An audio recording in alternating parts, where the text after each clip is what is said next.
Greetings, ladies and gentlemen, and welcome to this latest edition of Tales from Outer Space. I hope you enjoy. Story number 1. To Uphold Duty, written by JCB112. It was all over, but she didn't mind. Alaya was an industry sector administrator. In this era of the near post-scarcity, in this period of history where human prosperity reached heights previously impossible to even conceive of, this sector was but one of thousands, tens of thousands, more like it, devoted to the insatiable drive of the human industrial complex. Yet on this day, on a day seeming like many others, the administrator would see her last morning cycle. She volunteered for this. She wanted to send a message, a clear-cut declaration from humanity. A message that read similarly to the UN Declaration of Sapient Rights. Humanity shall henceforth, now and forever, stand against the forces of tyranny. To whomever approaches on the sanctity and the dignity of the sapient, know that humanity will not tire, will not stop, will never falter in our resolve to uphold these universal rights, which we hold as fundamental, irrefutable, and self-evident. Alaya wasn't in the military. She had no interest in such affairs, but in circumstances so specific such as this, she knew no one could do what needed to be done but herself. As every human was, she was willing to fight if push came to shove. This was just her way of doing so. She had seen the horrors of the Laccolades had committed on the aliens of Andromeda. The news feeds had just been released not a week ago.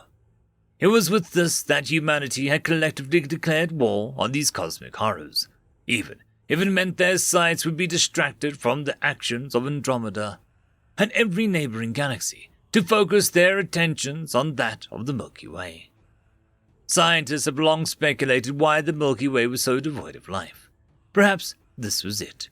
Perhaps the Laccolades had left it in this empty, lifeless state, and Earth had developed life far too quickly for them to come back and finish the job. And so Alaya, her vintage music playing in the far distance of her lonesome station, stood in front of her massive view screens, her visage broadcasting to the rapidly encroaching Laccolades. "This is Administrator Alaya Volcran, of the United Nations of Earth and Luna. You are encroaching on human territory. This will be your one and final warning. Do not approach us, or you and your fleet shall be intercepted with the appropriate force. This is all." No response. She expected this. A part of her stirred, her heart shuddered in place as the miasmic clouds of inky darkness continued ever forward. She knew that on board were hundreds of thousands of aliens, all suffering, all long since converted and in perpetual anguish on board these organic leviathans, all of them having lost their right to self-determination ages ago, now present for their sadistic satisfaction of the Laccolades. She'd lay them to rest today. She'd lay everyone who encroaches on this small chunk of human territory to rest. They were foolish to start this war. Perhaps there was a better way to approach this. Perhaps it was plain old dumb to suddenly act as the center of attention, distracting the Laccolades away from their current sadistic endeavors in the neighboring galaxies in the local cluster. But even if they were able to spare a single sapient, a single minute of torment from these sadists, it would be worth it. The sacrifice would be well worth it. She heard the announcements. The aliens were bruised, battered, and hopeless. They needed a new rallying cry. They needed an example to be set. They needed to see that the Laccolades were mortal. Little was known about the exotic materials that made up the Laccolade constructs. It was, for all intents and purposes, however, impervious to contemporary and conventional munitions, projectiles, and even direct energy weapons. Yet there was one weapon that the most exotic of materials could not hold up against: the power of the sun. Or more specifically, the power of the sun going supernova. And as administrator, she not only had the ability to do so, but the authority to do so as well. a liar. Another voice made itself known within a control room. Let the military handle this. Just give us the command keys and... No, a liar. I'm a civil servant of the United Nations of Earth and Luna. I have an obligation to remain at my post until I am dismissed. And unless you have an order from the Quadrant Overseer or the UNEL Department of Industry, then I shall remain at my post, fulfilling my constitutional obligations. The voice straightened up. Yes, Administrator.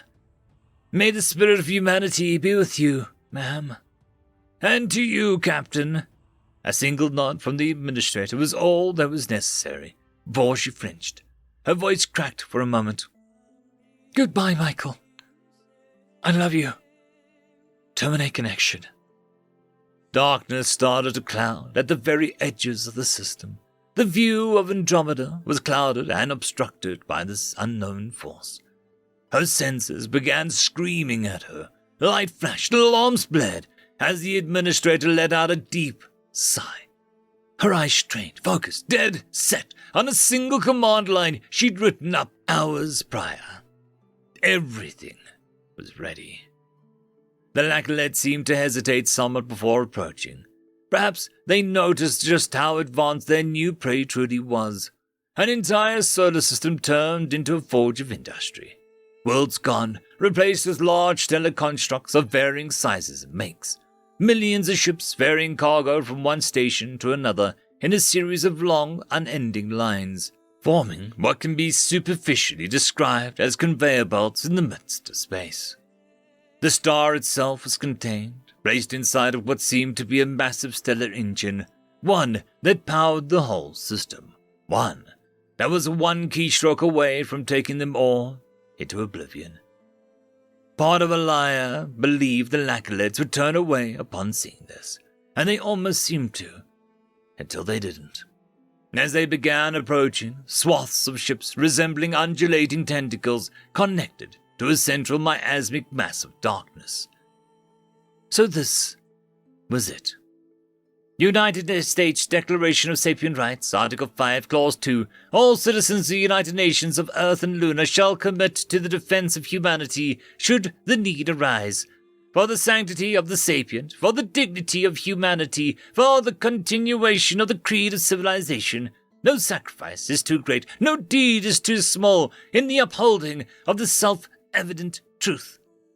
I am Sector Administrator Alaya Lee, UNEL National Identification Number 2241251241. Today, the 21st of May, 2971 at 12:23 p.m. UNEL Standard Time, I commit to record the fulfillment of my obligations to the United Nations Charter. Nothing was left of the system. Nothing was left of the invasion fleet. Nothing but the commitment of humanity to the preservation of the dignity of the sapient. End of story. Story number 2.